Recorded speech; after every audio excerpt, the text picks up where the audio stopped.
friends, welcome to Redgate Ranch Homestead. If this is your first visit, welcome. My name is Margie and I'm so glad to have you.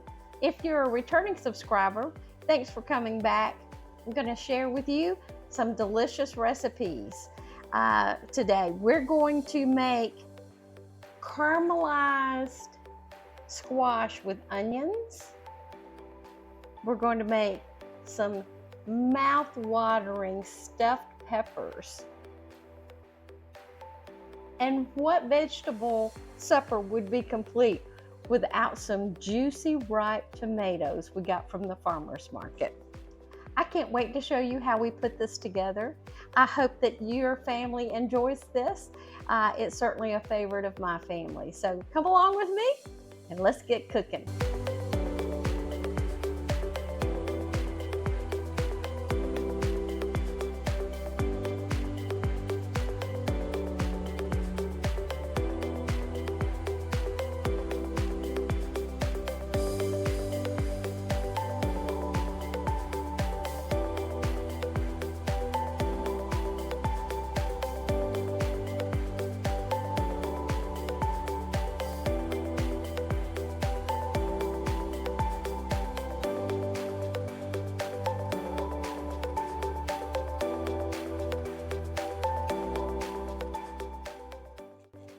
We've got a frying pan and we're going to drizzle in about 3 tablespoons of vegetable oil.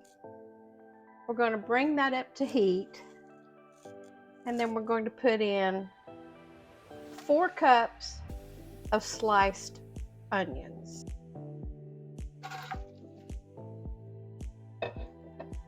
Next, we're going to put in 6 cups of sliced yellow squash.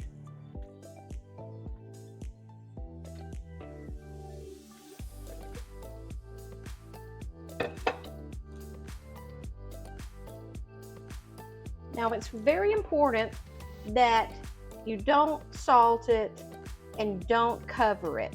We want to caramelize this, so we want to slowly bring this up.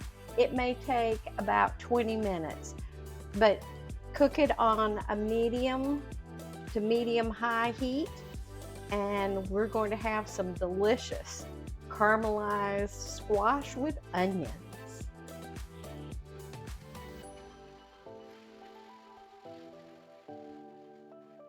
We're going to chop up half an onion and 4 cloves of garlic to put in our stuffed peppers.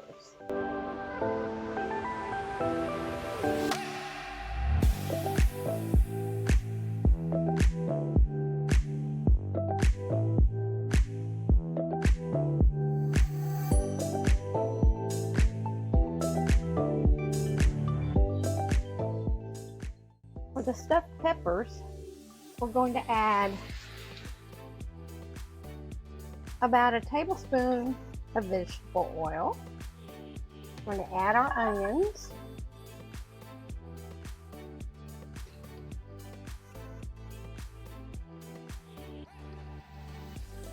And we're just going to let those saute for a minute to soften up. Now we're going to add our garlic.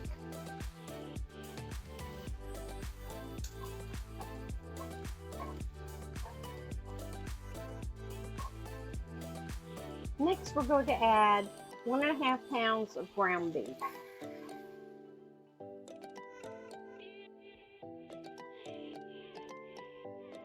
Next, we're going to add a 10-ounce can of Rotel.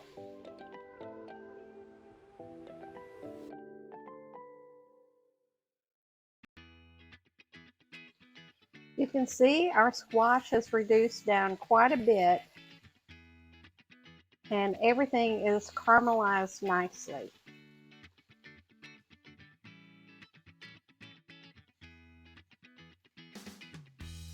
You want to be sure to stir this regularly so that it doesn't scorch, but it just has a nice caramelized coating on the squash and the onions. Now, after it gets to this point, You want to add just a little salt. And then it's ready to serve. Now that it's brown, you want to add 1.5 cups of cooked rice. And after that's heated through, you want to take it off the heat and let it drain, and then prepare your peppers. When I prepare my peppers, I like to slice them on the down the middle instead of across the top, because the bottoms can sometimes be uneven and they won't sit in the pan correctly. So this eliminates that problem.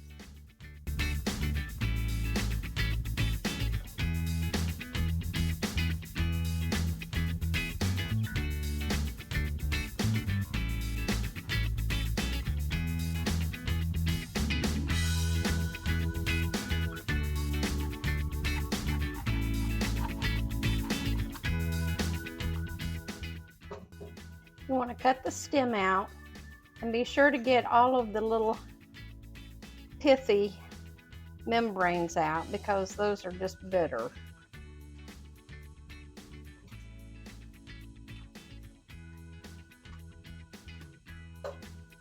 And then you see the seeds in there. You just tap them out.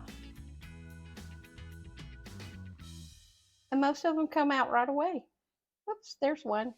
Come here.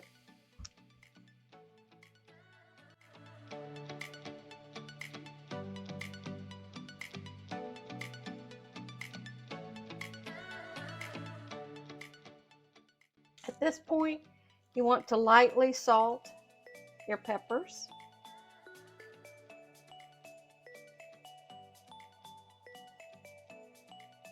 And then place them in a baking dish.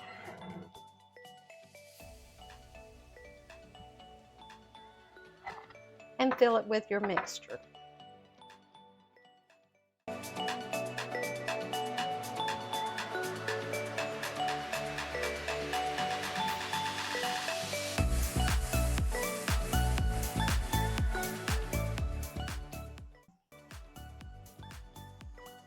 Doesn't that look yummy?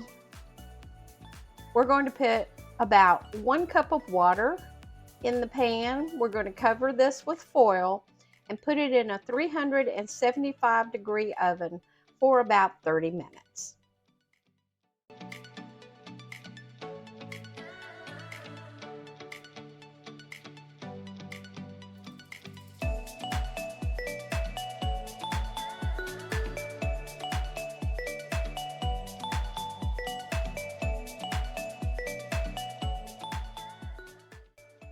Now in a saucepan, we're going to make the topping for the stuffed peppers.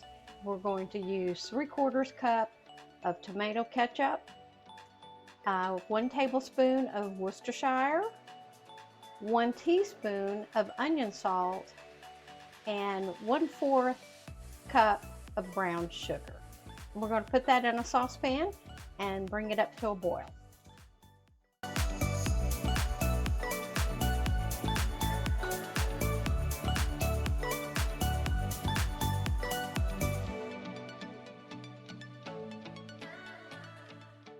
Once it comes to a boil, take it off the heat, and then you're ready to spread it on your peppers.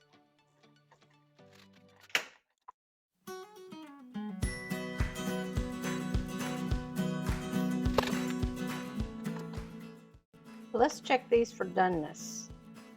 Oh, those are nice and tender. So what we're going to do now is put it back in the oven for about 15 minutes to let this glaze cook on top of the peppers. And then it will be all ready to serve up. Yum. Well, friends, here you have it. We have got some mouth-watering caramelized summer squash and onions.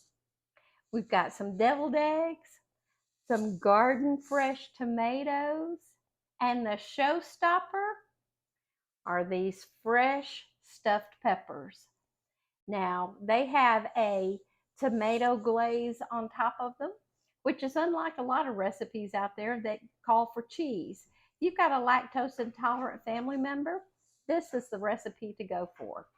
So I think it's time for us to eat. So, friends, let's get a fork and let's get after this. And I'll see you in the next video.